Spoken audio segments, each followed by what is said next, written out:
Hello, good afternoon, students. Yesterday we had discussed in ninth standard biology general concept. Today we will start the new chapter biology, first chapter, ninth biology, first chapter. In ninth standard, the first chapter title is the fundamental unit of life. Fundamental means एक ऐसी चीज जिससे सभी living organism में present है. In 8th standard you have studied about the cell chapter. The chapter was cell. In there you had studied the basic concept of the cell. In 9th standard you will study the deep concept and other topics of the cell. So today we will discuss only the introduction of the cell chapter, the discovery, shape, size and cell theory. Tomorrow we will discuss about the classification of cell with diagrams, and tomorrow I will explain the cell with the help of diagram. Today I will take the basic concept.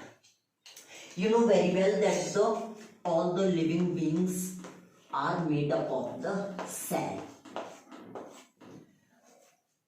The cell is the basic functional and structural unit of life of living organism. That means all living organisms are made up of the cell. जो कोई भी living organism है, छोटा बड़ा कुछ भी, simple, unicellular, multicellular, all are made up of the cell. So the cell is the basic structural and functional unit of life or living organism. That means structure means बनावट, यानी कि हमारे body parts की कोई भी बनावट है वो किस पर डिपेंड कर रही है, सेल पर. और जो कोई भी बॉडी पार्ट्स की फंक्शनिंग है, it depends on the function of the cell. अगर हमारी बॉडी की सेल्स वर्क कर रही है, बनावट ठीक है, that means we are healthy. अगर बनावट ठीक नहीं है, डिग्रेडेशन, उसकी फंक्शनिंग डिसफंक्शन हो रहा है, तो that means we can not. You would be surprise to know that in human healthy 11 billion cells present in healthy human beings. 11 billion cells present in our complex body. So the cell, first we are discussing about the discovery. In 1665 there was a scientist Robert Hooke, यानी कि एक scientist था Robert Hooke. उसने क्या किया, जो microscope में एक हनीकॉम जो कॉर्क्स है, कॉर्क, उसने क्या किया, माइक्रोस्कोप में कॉर्क की स्लाइड बनाई and he observe some small compartment like structure. जैसे हनीकॉम होते हैं, हनी बीज के छोटे छोटे compartment. So he observe Robert Hooke observed the cork cell in the microscope and he observed some small compartment like structure and he called them the cellula. And from the cellula, cell word का meaning is small compartment structure. Small compartment structure that is called cell. अब ये बात आ गई यहाँ पर cell. अब size. अगर हम बात करें साइज की, तो सेल स्मॉलेस्ट भी है, लार्जेस्ट भी है. इसका साइज होता है 0, the smallest size 0.01 mu. That means smallest cell is the bacterial cell या PPLO. PPLO is the smallest cell and largest cell is the ostrich cell. Ostrich air. अगर हम बात करें शेप की, तो इसकी 4 टाइप की सेल्स होती हैं. Either the cells are spherical, either the spiral और कॉमा शेप्ड. इसके नेम भी अलग अलग है. अगर गोल है तो फोकस वर्ड आता है, अगर स्पाइरल है, अगर स्पाइरल बैक्टीरिया, अगर ये कॉमा शेप्ड है, कॉमा बैक्टीरिया, और अगर रॉड शेप है,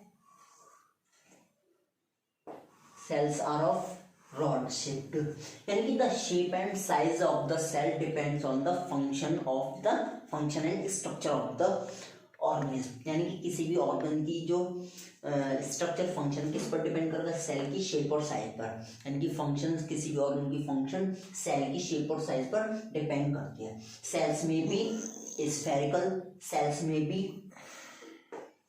रॉड शेप्ड, सेल्स में भी स्पाइरल एंड सेल्स में भी कॉमन शेप्ड। अगर सेल राउंड है तो स्फेरिकल, अगर रॉड शेप है तो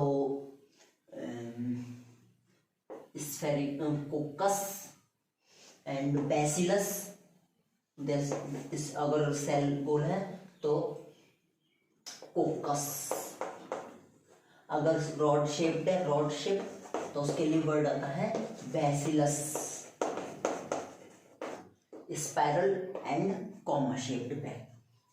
सो that was the cell, its discovery, its shape and size. अब बात करती है इसकी सेल की क्लासिफिकेशन क्या है, सेल्स का क्लासिफिकेशन।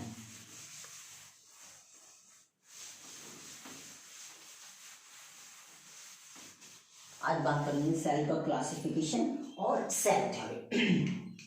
तो सबसे पहले बात कर लेते हैं cell theory. There were two scientists, Slidin and Swan. Slidin and Swan. They gave the cell theory. According to the cell theory, all living organisms are made up of the cell. All living organisms are made up of the cell. Second is the cell is the structural and functional unit of all living organisms or life. यानी कि पहली बात क्या कही थी इन्होंने कि cell जो है all living organs are made up of the cell, जो कोई भी ऑल लिविंग ऑर्गेन है वो किससे बनी हुई है, सेल से। दूसरा, cell is the structural and functional, structural means बनावट एंड फंक्शनल मीन्स वर्क, यानी कि हमारी बॉडी में कोई भी फंक्शनिंग हो रही है वो किस पर डिपेंड कर रही है, सेल। अगर हमारी बॉडी की सभी सेल्स ठीक तरीके से वर्क कर रही है that means we are healthy. अगर हमारी बॉडी की सेल्स ठीक तरीके से वर्क नहीं कर रही that means it's the sign of the disease. एक इसमें थर्ड पॉइंट और जोड़ा गया था जो रुडोल्फ वर्च्यू ने ऐड किया था। इसने बताया था कि all living organism arise from the pre existing cell, ओमनिस सेलुला ई सेलुला, यानी किसने बताया था कि जितनी भी सेल्स होती हैं all cells arise from the pre existing cells, कोई भी सेल होती है तो वो अपने से पहली सेल से ही एग्जिस्ट करती है, बनती है। तो इसमें ये तीन पॉइंट बहुत है। Cell theory most important topic है, 2 मार्क्स में आता है। अब बात करते हैं क्लासिफिकेशन ऑफ सेल की।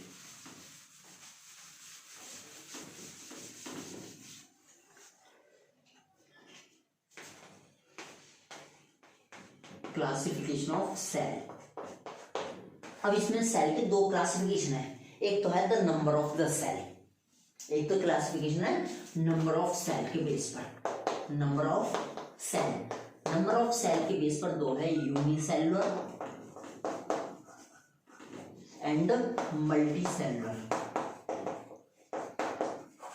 Unicellular and multicellular. दूसरा इसके स्ट्रक्चरल ऑर्गेनाइजेशन बेस पर, स्ट्रक्चरल ऑर्गेनाइजेशन के बेस पे इसमें 2 हैं, प्रोकैरियोटिक एंड यूकैरियोटिक। यूकैरियोटिक की 2 हैं, plant cell and animal cell.